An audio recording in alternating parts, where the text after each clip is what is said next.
Hello, this is Nick Eskandari from the Arizona Persian Cultural Center. We are happy to have Ms. Janelle Wood with us today. She's going to cover Census 2020 and its importance overall and in particular to the Persian community. Please help me welcome Ms. Janelle Wood. Go ahead. Well, thank you. Thank you, Nick. And I wanted to thank Fariba and Nick for inviting me to come out and to speak to your community virtually. In these times, this is how we have to do it. So I do appreciate you coming on to hear more about Census 2020. First of all, I wanted to say greetings from the US Census Bureau. As Nick said, my name is Janelle Wood, and I am a partnership specialist with the US Census Bureau. And my particular portfolio is based in the faith-based community and our ethnic communities across the state and the county. And so I'm not going to be long because I do want to answer your questions, but I do want you to know that the US Census Bureau, we see all of our communities, and that's why they've assigned certain specialists to various communities to make sure that your voice will be heard and that you'll be counted, and that the things that concern you most will be taken into account from the data that we collect from your particular communities. So what I'd like to do is do a brief education and an overview of the census and why it's so important. The decennial census, which is the census that we are taking now for 2020, it happens every 10 years in the United States. It is mandated by the U.S. Constitution, Article 1, Section 2, and it started in 1790. The purpose of the census is to take account of all the residents or the inhabitants that live in the United States of America. This is not a citizenship issue. This is a residency issue. So as you have seen, if some of you have already completed the questionnaire, you recognize that a citizenship question is not on the questionnaire. It is really to get account of how many people live not only in the United States, but live in our respective states and our communities and our jurisdictions. So the reason why the data that we collect is so important is because that data informs three very important areas that we as people need to have in our communities in order for our communities to thrive. The first area is resources or funding. The second area is representation, which is at the congressional level. And the third area is redistricting. So those are the three R's that the census data impacts. And so it's very important that we get an accurate count of everyone and that people get count once and only once and in the right place so that we'll know where those dollars need to go. Now, mind you, the US Census Bureau does not distribute dollars. We do not direct the dollars. We do not tell the dollars where they go. We are strictly a data collection agency. And so as I was explaining to Nick and Fariba before we got started, the actual census questionnaire, just trivia question, is actually put together by the Office of Management and Budget. So they're the ones that actually formulate the questions for all the census questionnaires. And then the Congress, they are actually the ones that approve that. And so I understand that the Persian community, your community, wants to be recognized moving forward. And we want to make sure that your language, because it's not actually noted or translatable in this particular census. We have 59 languages that will be translated, and 13 of those languages will be translated online, and English being one of those languages. So let's talk about the census and the confidentiality of the census. Many people ask me questions about, well, if they're asking some personal information. Well, your personal information will be sealed.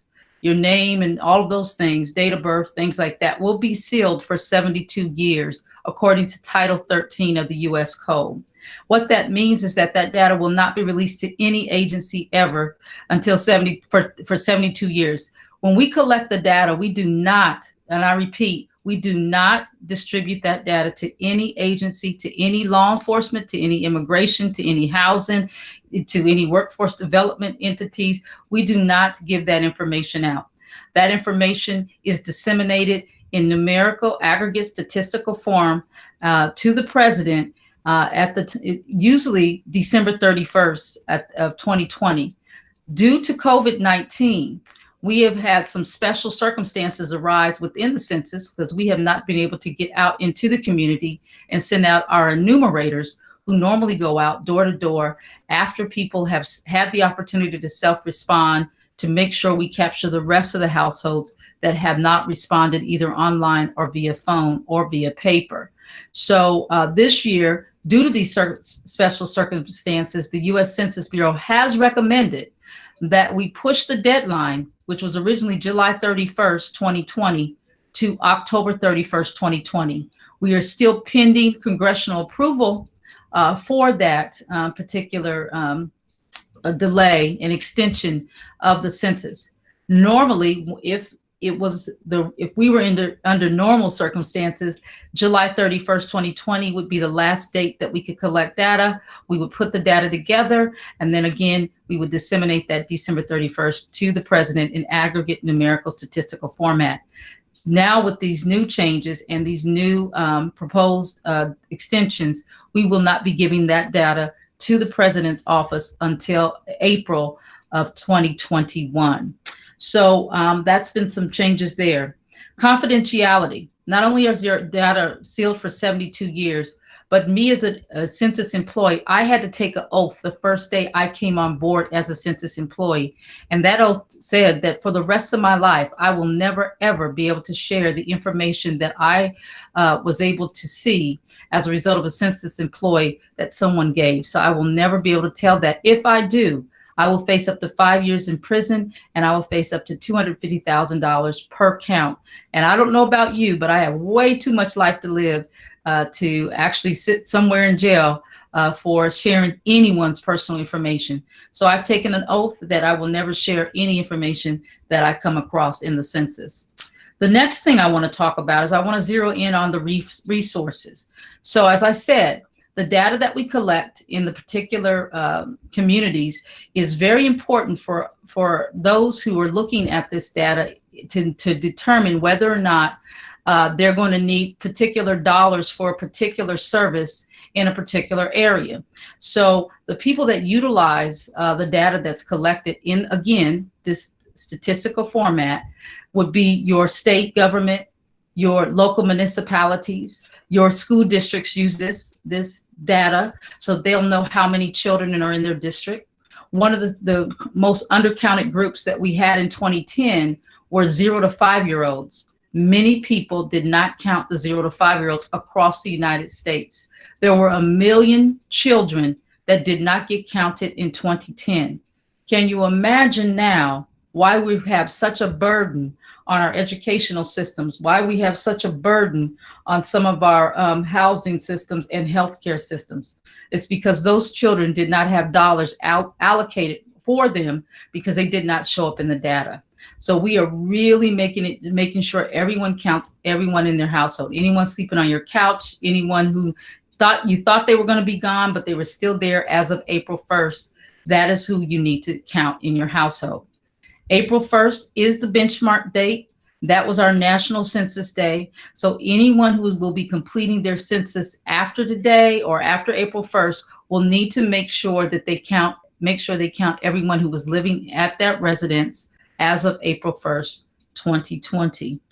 This data also helps to identify special services, perhaps if we have a lot of renters, because one of the questions asked if you're a homeowner or a renter.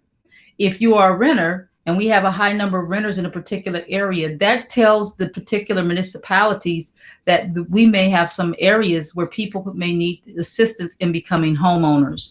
So there are dollars for that.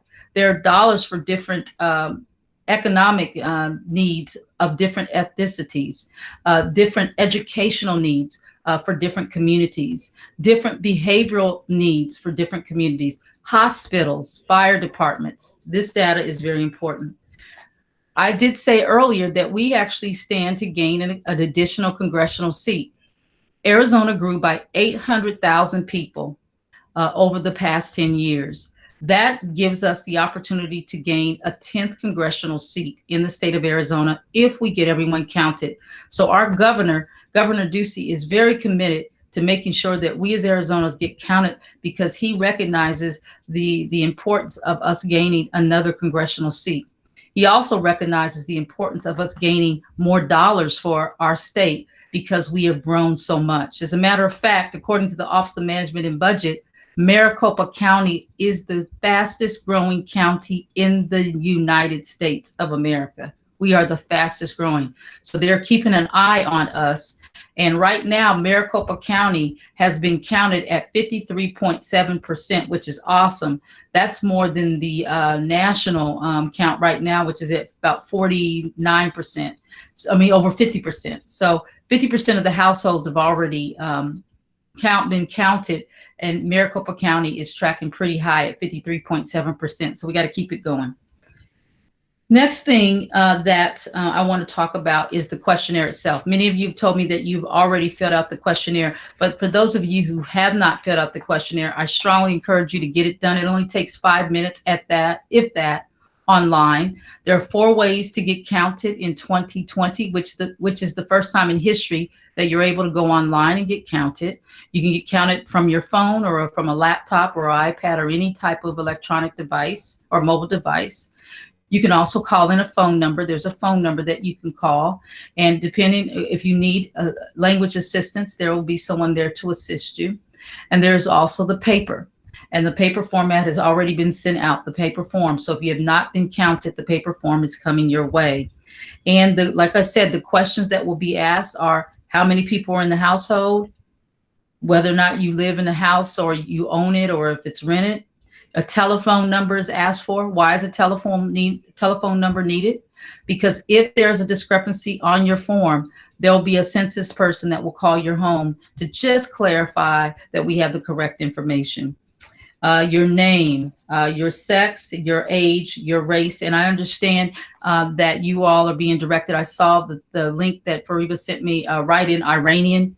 Please do, because we need to make sure we get an accurate count of the Iranian and Persian community. Again, this will help if you want to have your language, because I was explaining to them the Office of Management and Budget are the ones that actually are the ones that work on the translation and make those recommendations. But that comes from the community, letting their congressional representatives know that as well. Plus, making sure the data shows that you're here and that we need to make that allowance. The threshold, someone asked me about a threshold. What does that look like? I was explaining to Nick and Fariba, I am not quite sure what that looks like because I'm not with the Office of Management and Budget, but what I can do is I will do some checking. And when I come back on Sunday, I will let you know what I find out. So that is all I have regarding the census. The online census can be found at 2020census.gov. And many of you may have received an invitation. Hopefully you have. And in that invitation, there was a 12-digit code, and each household has a 12-digit code assigned to them. Again, the census is not tied to a person or a family. It's tied to an address. So we're looking at how many people reside in that particular address. You go online, you complete your digits, and then it will take you right into the questionnaire. People have asked me, well, Janelle, what if I don't get a question? What if I didn't see my invitation? What if I threw it away by mistake?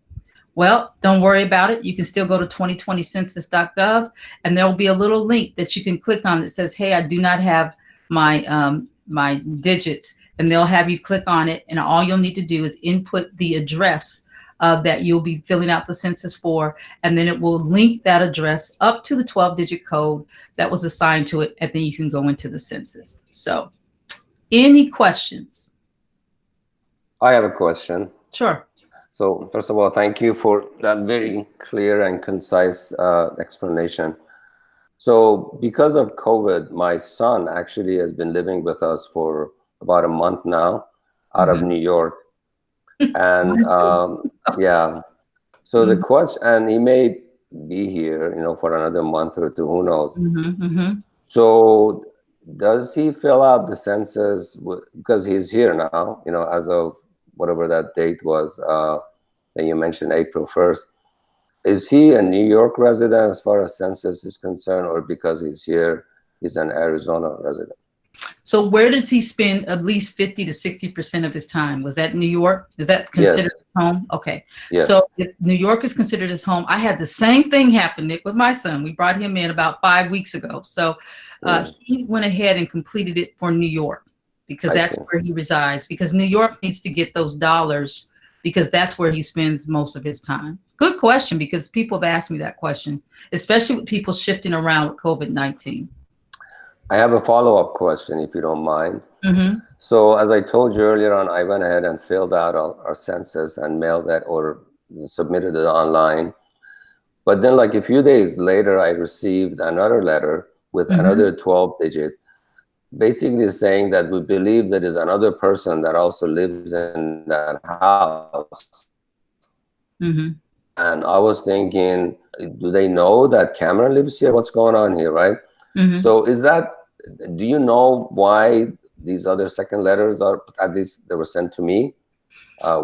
So we've been hearing that. I've been hearing that. So let me talk about the duplicate letters. So there's been letters that go out. They actually have a timeline. And so depending on when you completed your census, there may have already been a letter put in the mail already. I mean, they've already, because they have a timeline of when they do it. And so if you completed it the day before that letter went out, then the letter went out. So it was already time to go out.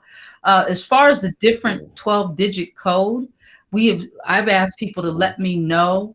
And so if you can get that over to me so I can show our office, this individual got 2 of these. Thank goodness it doesn't matter that you got the letter because you've already filled it out. So you're good. You don't have to worry about that 12-digit code. You made sure you completed it. But I just would like to see that when I've heard that they've asked us to get those sent in so we can understand why those duplicate letters went out with 2 different 12-digit codes. Good, Ann. Good question. But no, you don't have to go back and fill it out for that 12-digit code. Got it. Thank you. Hi, Janelle. This is Human. Thank you for taking time to speak with us today. Yes. I remember when we filled it out, there was a deadline, and I thought that the deadline for the census had already passed. So maybe you could remind us when the deadline is. Is it rolling? Is it a single deadline? Is it different for different people? No, it was the same deadline. So the census it actually went live on March 12th, 2020. And it was scheduled to go dark or turn off as of July 31st, 2020. And as I said, because of COVID-19, this is something we've never seen ever in the history of us doing the census. We have the Census Bureau has requested that we extend the deadline for people to complete their census until October 31st. But initially it was July 31st, 2020. April 1st is actually the benchmark date. And I think people get confused. April 1st is just the benchmark date to say, hey, this is where the count ends. It ends on April 1st as far as how many people were in your home. But you have up through July 31st to let us know how many people were in the home as of April 1st. Understood. So we have until October to fill it out. But when we fill it out, we have to calculate based on April 1st, 2020. Absolutely. 2020. Absolutely. Thank you very much. Good question. Very good question. Yes. I have a question for you, Janelle. First of all, thank you. This was very precise. I really got a lot out of it. Okay, so one question I had was for Iranians, the push was say it in there are 9 questions. Anywhere in those questions, whatever the race is, that there's that box say Iranian. When I went on under help, under white, category white has a help thing on it, I guess, or above white, there was a help link. When I pressed on that, Iranian came under white. You know, the description was white is this, these are all the categories, and Iranian was under that. But then nowadays, people are this new generation of our kids now, they say we're not white, we're brown. So is that going to be confusing to the census? Because in my generation, we thought we were white, and now my kids are saying we are brown. So does it matter where that Iranian thing goes, or is just a matter of just putting it from question 1 to 9, you have a choice? They have a choice. And what's going to happen is that they're going to see either you said you identify as white. It's just really how you identify. So you identify as a white Iranian, and your children are going to identify as a brown Iranian. That's it. So they're going to look at how you identify. Oh, okay. Mm-hmm. Okay. But Iranian is still there. So you're still saying I'm Iranian. I just identify as a brown Iranian or a white Iranian or other. Some people are putting other. I'm other, and they'll say Iranian. Can you explain what other could mean? Excuse me? When people say, like, when you other box, Mm-hmm. what is that kind of race, or what are the examples of Other? identifying yourself as other? Yeah. So if you are not listed, there are people that may not be listed in any of the race categories. And so like the Assyrian community, they're all putting other, and they're saying they're Assyrian. Okay. So that's a community that says, no, we're neither white, brown, black, none of the above. We are other. And so that is how they are actually going to identify themselves in this particular census. So, I mean, that's just an example. And again, it's how you identify. And the beautiful thing about this census is because they're allowing people to identify how they want to identify. And that is a beautiful thing, because in the past, the censuses may not have allowed people to identify the way they wanted to identify, because you had an enumerator coming to the house doing it for you. They'd ask you, and then they put down what they wanted to put down about what they believed you were. Yeah, I also heard from someone as far as other, they were saying that, well, I'm part Hispanic, part Japanese, Mm-hmm. part French, part Black, part Native American. So I'm the other. Or they can put down all of them. I have people that are multiracial, and they said, I'm white, I'm black, I'm this, I'm that, and they can put them all down, and they can get all the count in all those different areas. So in that case, there won't be double counting then? No, it's not a double count. It's one person, but this person now makes up these different races. Okay. Mm-hmm. Can I two questions? One, you said, for instance, like LGBT, I noticed, as you said, the census had female or male. Mm-hmm. That was the only questions. So that's because before 2018, they should have requested it, pushed it with the congressman or congressional districts, right, to get that question in the census. Yeah, but there should have been something brought to the Office of Management and Budget's attention that this would be something that they would need to consider for the 2020 census. Because the census questionnaire, we were in a conference or a summit in December, and the Office of Management and Budget came out and spoke with us, and they explained to us the process, and they actually put together the questions in 2018. They have to get those approved by Congress in order to put them on the questionnaire. At that particular time, that question, the gender issue or the gender question, was not on the table at that point. And so it was sex, male or female. And what they were looking at was, what is your anatomical sex? How do you identify anatomically? And that's how they were looking at it. They weren't looking at it as a gender issue. So this year, when it came up, they explained to us that people just need to check either male or female. It's really how they identify. Now, they also said, if you don't identify as either, because some people do not identify as either, they said, then you can leave it blank. Problem with that is that you're going to leave it up to an enumerator or someone at the Census Bureau to identify for you, because that question has to be answered.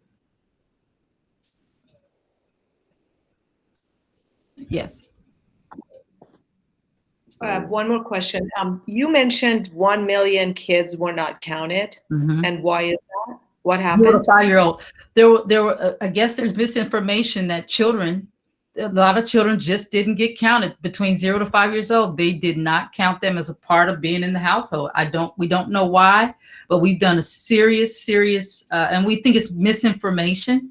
I think people may think that it's only the adults or the older people in the house that count, but people are just misinformed about the fact that a child that's born, like I'm telling everyone, if the child is born April 1st, 2020 at 11:59:59, right? They are counted as a human being on the, they need to be counted as a member of that household. And for some reason, we lost that count in 1 million children were not counted in 2010. And that means the 0 to 5-year-olds are now what? 5 and 10 years old. They're now 10 and 15, you know? They're older, and they've been in the system now, pulling on a system that's already burdened. So we got to help our education. This is for Title I funding. We got to help our education by getting the data so that we can make sure our schools are properly funded and they have what they need. Hospitals, recreation centers, things that we could have had in particular certain communities, we didn't have that because we didn't have the count. And that count sticks with us for 10 years. And so we get an opportunity now to get it right. And we have really been pushing pediatricians' offices, hospitals, anyone who has access, child cares, daycares, schools. We've been really doing a lot of work in the schools to help parents who may have little people that are not in school. Make sure you get them counted because they're coming to school. So we want to make sure we get that data. Good question, Reba. Very good question. Thank you for bringing So how do you know you missed 1 million? So they go back out and they do a post census survey. And so they go back out. I don't know all the particulars on what that looks like because I've never done it, but somehow they go back and they double check what they did, and what they found out is that they miss people. That's how they go back. So they'll go back and double check. And they compare and contrast the data, and they recognize that 1 million children just did not get counted. Some parents are so busy. When I've done a lot of educating of different communities, people were like, oh, I didn't know what that was for. I never knew what that was. My parents never explained that to me. In school, they don't teach on the census in school. So this is something we've been pushing for, is that this needs to be a part of civic engagement or history about the census so our children understand it and so that they can start to educate their parents on it as well. So. Thank you. Any other questions? One more, sorry. In the ethnic groups that you have talked to, like for instance, something that would be related to our community. So when we take the message back to people that are feeling this, or they may get calls, or they're ignoring it, can you give us examples of what services this community will get by filling this out? So I always make a note of my different services. So whatever your particular needs are, so the main services that a lot of communities need, especially now with COVID-19, one of the things that the funding will get funding for workforce development. You'll get funding for transportation and roads in your area. You'll get funding for fire. You'll get funding for police and parks and housing. Housing is going to be a big issue. People have lost their jobs. Some people are going to need employment. One of the other data is that we use for this is to inform us with our pediatricians, and we need environmental needs and water and things like that. Those things are impacted by the data.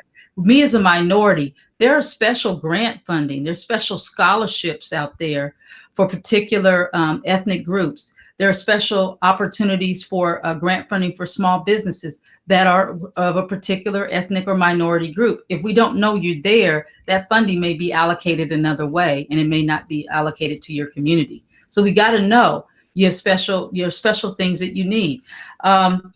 Let me give you an example of a census tract that got undercounted in 2010, and this will help you.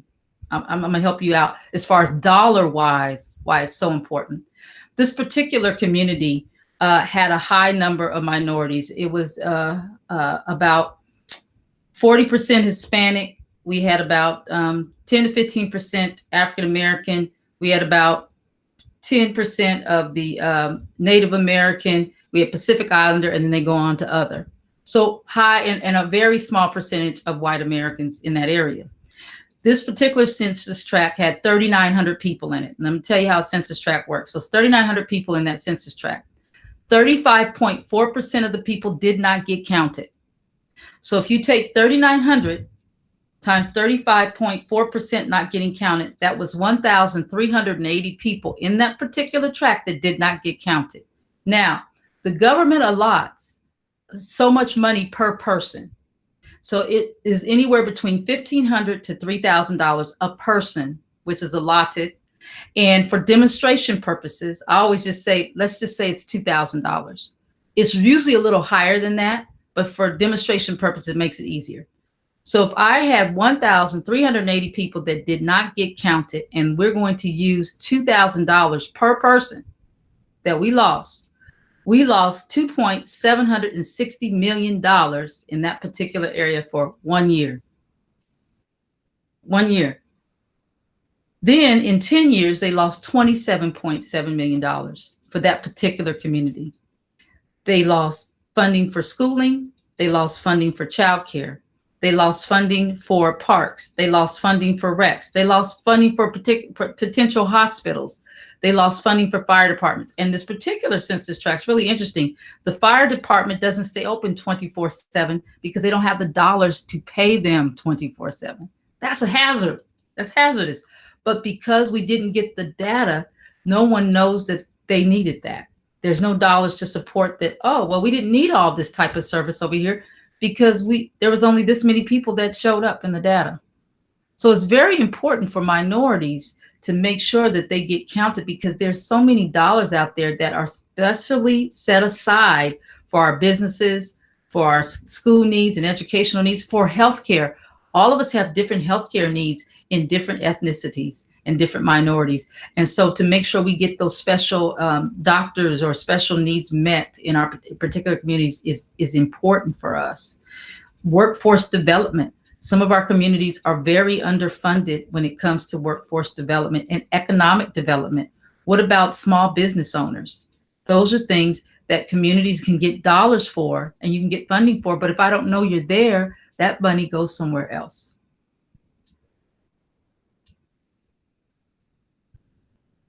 Thank you.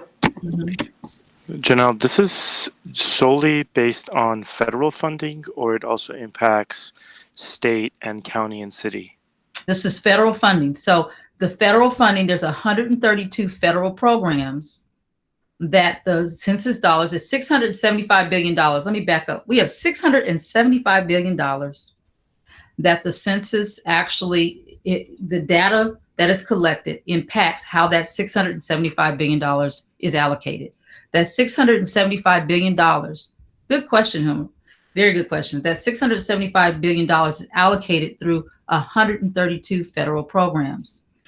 Of those 132 federal programs, certain communities will only use certain parts of those programs, but the state gets funding for all those programs. So let's say in 2010, because of the count that Arizona had, out of $675 billion, we only got $20.6 billion as a state. That's as much as we've grown, we need more dollars than $20.6 billion a year. So we stand to gain more dollars and again, more representation. But so our state gets $20.6 billion that is funneled through those 132 federal programs. Now our state gets the opportunity to now distribute those dollars based on, again, the formula that they use, including the census data. And then that data will inform them where those dollars go and for those particular programs.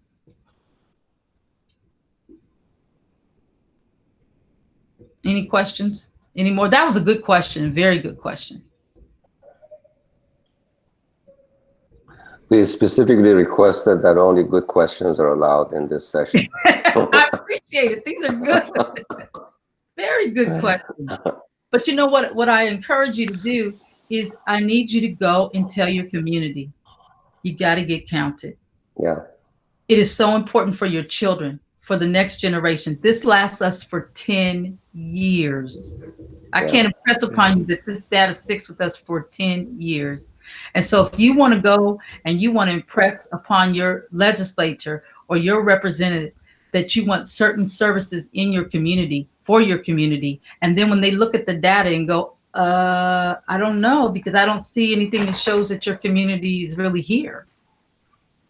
You know, and so our services are going to go towards this particular group because they showed up pretty big over here, and a lot of our services is going that way. Not that they won't send services your way, but I mean, it just stands. You just have a better chance at getting the things that you want when you have data behind it. And I always tell people, dollars follow the data. Dollars do not follow need; they follow the data. So let me ask you a different kind of question, if I may, Janelle. So, for instance, I know a couple got married 2 years ago, right? Mm-hmm. And they want to have children, right? Mm-hmm. They're in their late 20s, early 30s. Do you know if there is any extrapolation by the Census Bureau on, you know, the married couples in their 20s or 30s, statistically, they will have 2 kids within 10 years, and therefore we should plan for that? No, that's not how the census works, right? So it has to be, the data has to be there. That would be a municipality question. That's not a census question. So then that's the reason why you have your representatives. Your representatives that you elect, they're the ones that are part of that forecasting, right? And so but they do part of their forecasting is from the data that's collected. So if they're married and they don't have children now, right, when this census comes around, there's no way for us to say, well, I know within 10 years you're going to have those kids, so let's allot that money. The data is not going to inform that. So they're going to say, when they do have children, we got to make sure those children show up in the next census. That seems a little bit, because if the dollars are allotted by this data, but the data could be very stale, so then, right? I mean, if my I know. If my baby is born, you know, from April 2nd, yep, not counted, right? That baby's not counted. That baby doesn't get counted until 2030. I know. Yeah. That's why I said we've got to make sure we do all we can for those who are here, because it only counts the inhabitants. That means you have to be born, you have to be a resident in order to be counted. You'll get counted the next time if you're born after that benchmark. I know. It's just how it goes. They have to cut it off somewhere. Good question, Nick. You guys got some really good questions. I love it. Anyone else? Janelle, I do. I have a clarification. So, it looked like it was not multiple choice for race. I can select multiple check marks at the same time. Is that correct? You can select. They said you can do multiracial. So if you say I'm white, you can check that, and then you can check another one. So I realize this is self-identification, but the U.S. government does not consider Iranians white, and we might be considered Asians or not. But if we want to write in Iranian, yeah, we simply choose other and then write in Iranian. That's the only thing that we do. Is that correct? However you identify, if that's what you want to do. I can't tell you how to respond on your questionnaire. That's not something I can do. But if that's how you want to identify, then you can choose to do it that way. Okay. So that makes sense. So let me ask another way. If I do put down white and I write in Iranian, how is that counted? It's counted as your race is white Iranian. Understood. So that becomes its own sub-combination classification? Right. And again, they're going to look at your ultimate race as white. So you'll be counted as white. And then as people dig in, so like they'll say, oh, okay, but is this a white? Like when I look at data now, I'll say, is this person white? And they'll say white Hispanic, right? You can do Hispanic or white Iranian. Right. So, okay, that makes sense. So that to me would make the white numbers higher and then we would be a sub of white. If we don't select white at all, then we become a sub of other, which means that Iranian would become its own classification. That's what it means to me. Eventually, absolutely. Okay. Okay. Nick and Fariba, that's pretty important, especially since we're having a conversation around that. And again, this is when I explain to people that, again, as a census, I just collect data. I always tell people, if you want to make sure that you are counted the way you want to be counted, and you want your name to be seen, like the Assyrian people want to be, recognized next census as Assyrian, and they want their language recognized as the Aramaic, that is a congressional, that's you talking to your representative, your congressional representative, and saying, we want this. And you start speaking to them about that and making sure that they are fully aware and that they are your voice. But as far as the census goes, all our job is just to collect the data. We will collect however you put that data out there for us. That's how we're going to disseminate it. And that's up to you on how you identify that. Understood. Janelle, I'm so confused on this, because there's just like everyone that made those videos, so many groups, they said, check any box, which now it makes sense. Whatever you identify yourself as, you check that box. But now, as Human asked, we should have said other in the last box, say other, and then fill in Iranian. We should have done that. I wish I could tell you the right answer on that. And I am instructed that I can't tell you that, but what I can tell you, and this is what, it's really up to your community how you want to identify. And it's good that we're having this conversation, because you're going to have to make the decision as a collective group how you're going to identify, because it is really going to show in the data, either you're white or you're other or you're Asian, but you're either Asian Iranian, white Iranian, or other Iranian. And if everyone says I'm other and I'm Iranian, then that starts to stand out. Oh, okay, we got the Iranian, this group is saying we're Iranian, we're other, we do not identify with any of these, this is who we want to be. Again, that's up to the Office of Management and Budget to then change that to where you have your own race that comes in. And I don't know what the criteria is for that. I don't know what the threshold is. But what I told you I will do is I will go find out as much as I can before Sunday, so I can really answer that question for you, because those are really good questions. The thing is, like I said, whoever put the census, the groups that are putting the census questions together, when they did their homework and they were trying to help people, if you go back to that questionnaire and you open that part where there's the help button, if you do that, Iranian comes up under white. It does. So I don't know. It does. And that is how they classify you. And now we're getting this mixed message, so it's confusing. The government classifies certain groups as white, okay? And that they classify your group as white. And so they have you listed as white. When we were in our meeting in December with the Office of Management and Budget, there were other groups that were classified as white, and they were not happy with that. And they made that clear. But unfortunately, like the Office of Management Budget said, this is the first time we're hearing about that.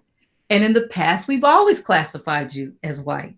And so until someone says otherwise, we'll continue to classify you the way we've been classifying you.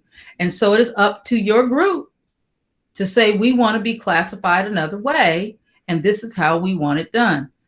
But because of past censuses, this is how we continue to classify certain groups. And it's so important to get educated, like what we're doing right now. I wish I would have been able to get to you. I wish we would have came out sooner, but okay, we still have time because there's now an extension.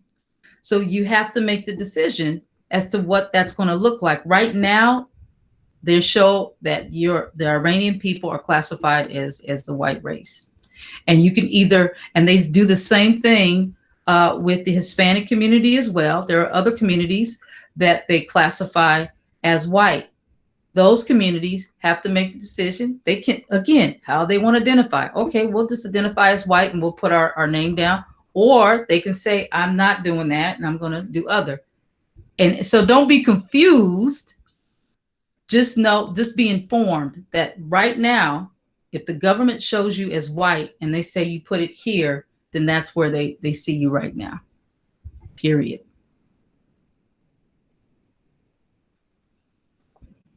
Yeah, so I mean, this is genetically speaking, Iranians, Arabs, Indians, East Indians, you know, that region, genetically speaking, they have more in common with Anglo-Saxon than, let's say, those from China and Japan, you know, that part of Asia, right? Even though these countries are all in Asia, everyone gets the feeling that when the Asian refers to a segment of Asia, because it's a region. So this, like Fariba says, this is very confusing because, you know, when you ask someone if they're white, are you talking about genetically, or are you regionally, or is it how you identify yourself? How you identify, right? It's how you identify. Right. So I think that's really the key word, is that do you identify as a white person in the general definition as we've all come to know, right? So, and you know, for example, in the African American community, some of the African Americans have more white genes in them than they have African, right? But they don't identify as white, right? Right. I think that's really, that becomes, I think that's clarifying for me, is that how you identify, not necessarily what you let your genes tell you. Right. And it's really up to you. And yeah.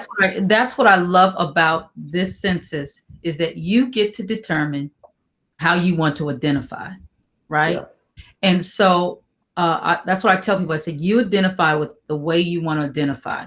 If the government is showing that you're white and they identify you as white, then you have the choice to say, I agree, and I'm going to check the box and I'm here. Other people say, I don't agree with that, because I've talked to different ethnic groups and they're like, I don't agree with how they have me. Okay, well, how do you identify? I identify over here. Then that's where you check the box. You click on there. And so that's the beauty of the freedom that you have in the census this go around. There's a lot of freedom in how you want to select your identity. So I know this is Q&A, and I don't know if we want this to continue, but there's a very important part about the selection of our representatives and how people who are public servants and would like to be elected look at data and look at the demographics and look at the racial makeup of the districts to make decisions on how to proceed. So it does make a big difference on which category that you select in terms of the way that the elected or want to be elected politicians decide to address the needs of a certain segment. So if a segment is hidden or diffused into other segments, then they don't get to stand out.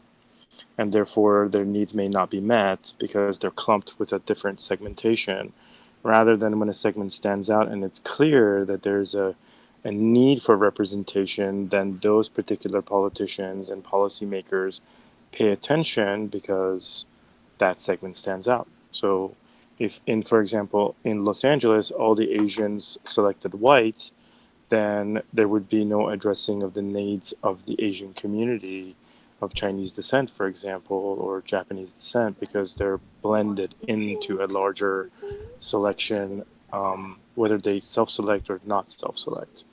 So to me, it's a really, really key point of how this selection is made, because it impacts a significant amount of not just dollars and cents from federal government, but how our representatives decide to address our needs. Because if we're invisible, then they're not going to address our needs. But when we're visible, they're going to address our needs. And well said.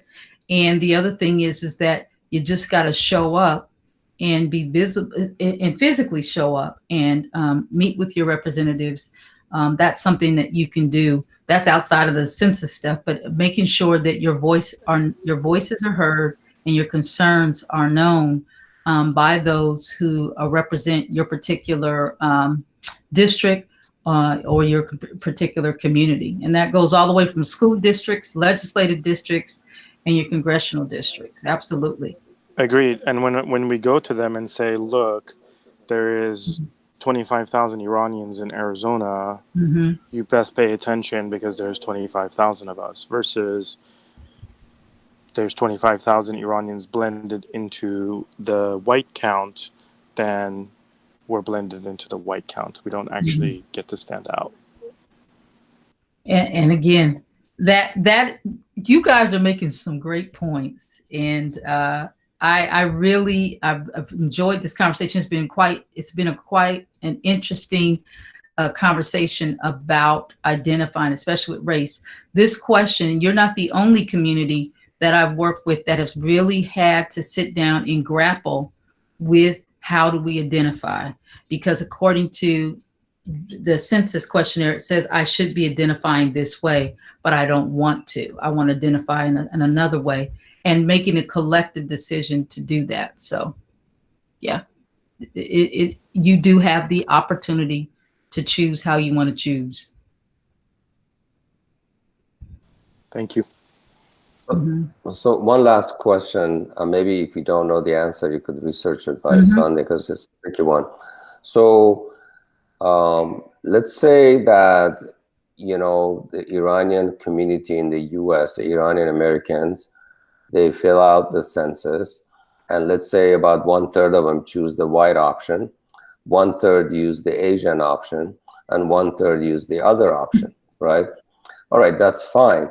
But I'm really interested in knowing what the population of Iranians are. There are also Iranian of African descent.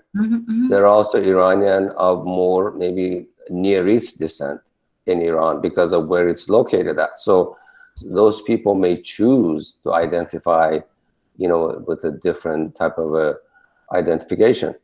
But will that number come out somewhere? It will. It will?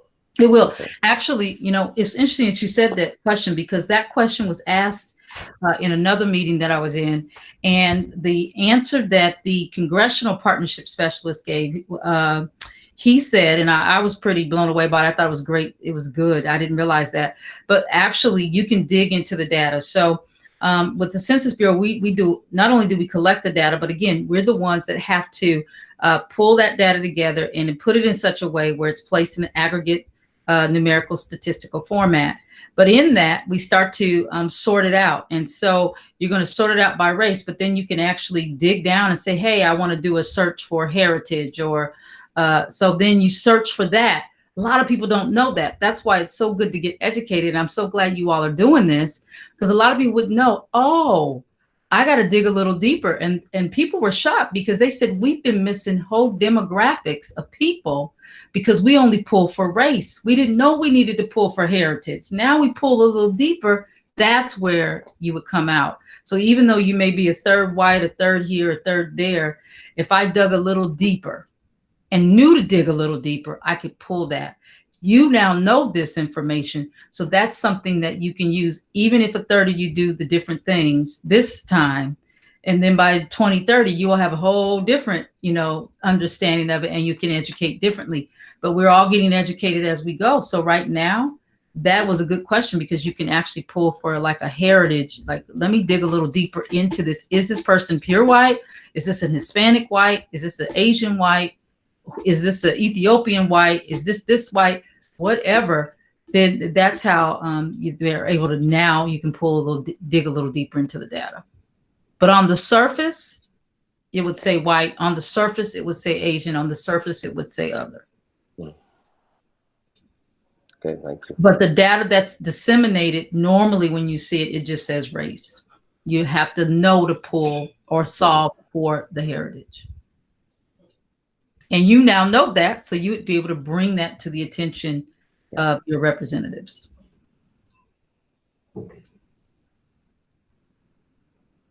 And to gain more information on census data and how it's used, I would go to www.census.gov.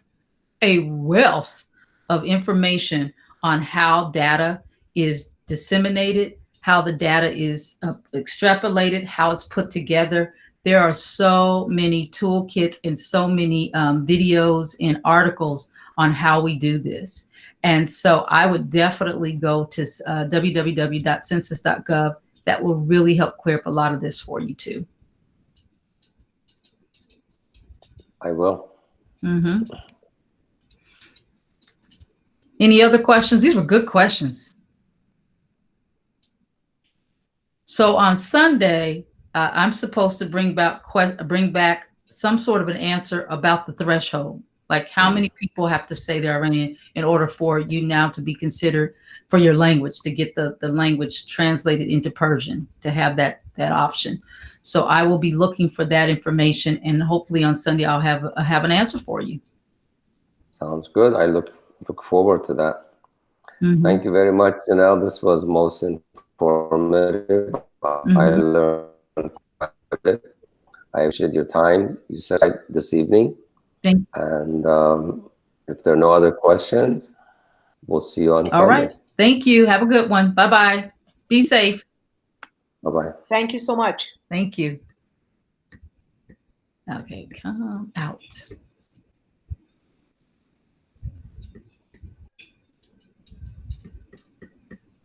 Now I got to figure out how to get out, huh?